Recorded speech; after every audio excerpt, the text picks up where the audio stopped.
What is the area of the shaded figure. तो यहाँ पर हमारे पास एक फिगर है और हमें पता लगाना है कि इस शेडेड रीजन का एरिया कुल कितना होगा। तो अगर हम इस फिगर को ध्यान से देखें तो ये मुझे एक रेक्टेंगल जैसा दिखाई दे रहा है। बस फर्क इतना है कि इस रेक्टेंगल के बीच में से एक स्क्वायर कटा हुआ है।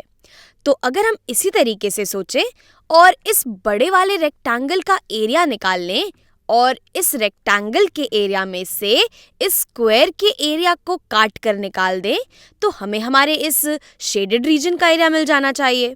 तो चलिए ऐसा करते हैं और पता लगाते हैं कि हमारे इस बड़े वाले रेक्टेंगल का एरिया कितना होगा।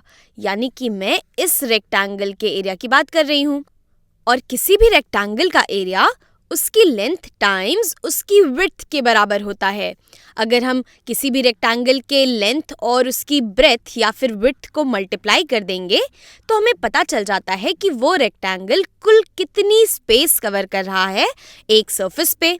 तो 9 टाइम्स 8 होता है 72 के बराबर और सेंटीमीटर टाइम्स सेंटीमीटर ये बराबर हो जाता है स्क्वायर सेंटीमीटर के। तो हमारे इस बड़े वाले रेक्टेंगल का एरिया ये 72 स्क्वायर सेंटीमीटर के बराबर है। यानी कि हमारा ये रेक्टेंगल हमारे इस सरफेस पे 72 स्क्वायर सेंटीमीटर्स कवर कर रहा है। अगर हम इस रेक्टेंगल में 1 स्क्वायर सेंटीमीटर के स्क्वायर्स रखना शुरू कर दें तो हम कुल ऐसे 72 स्क्वायर सेंटीमीटर्स यहाँ पर कंप्लीटली रख सकते हैं।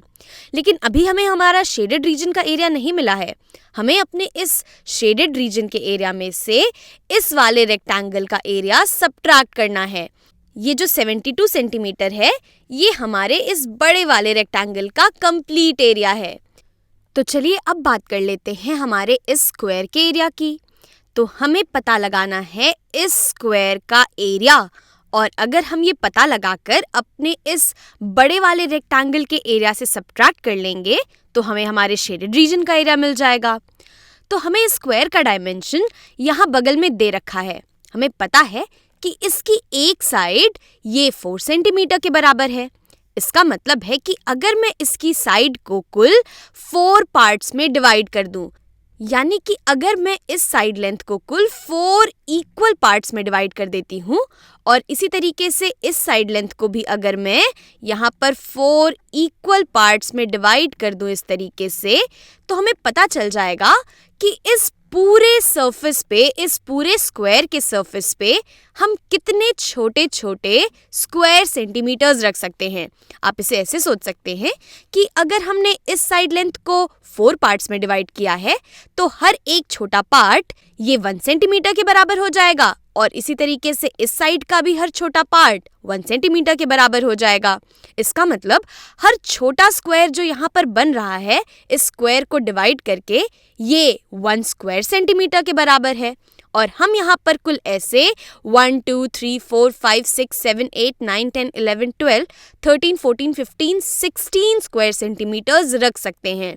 यहाँ पर हम 4 टाइम्स 4 यानी कि 16 ऐसे स्क्वायर सेंटीमीटर्स रख पाएंगे जो हमारे इस स्क्वायर को कंप्लीटली कवर कर लेगा।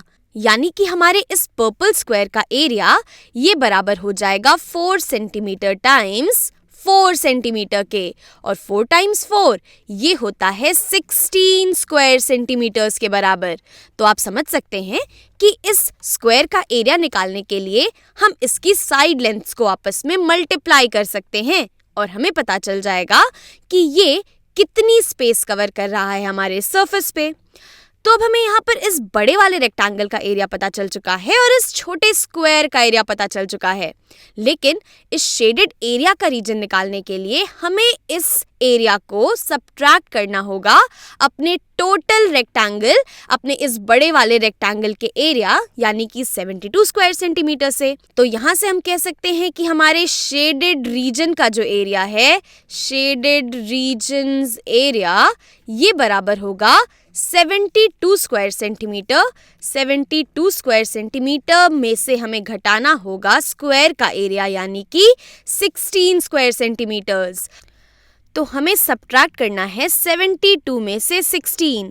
तो यहाँ पर मैं 7 को रीग्रुप कर लूँगी 6 और 1/10 में, और 1/10 में यहाँ कैरी कर दूँगी, तो मेरे पास यहाँ पर 12 हो जाएगा।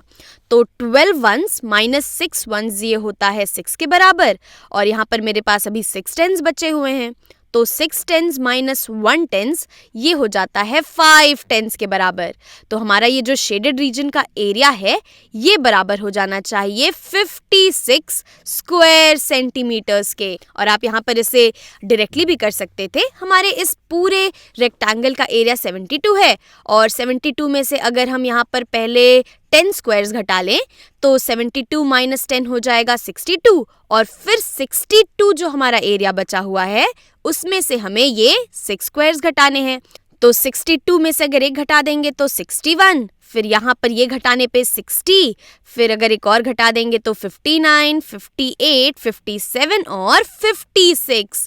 तो ये सभी स्क्वायर्स घटाने पे हमें कुल 56 स्क्वायर सेंटीमीटर का एरिया मिलता है, जो कि हमारे इस शेडेड रीजन का एरिया है।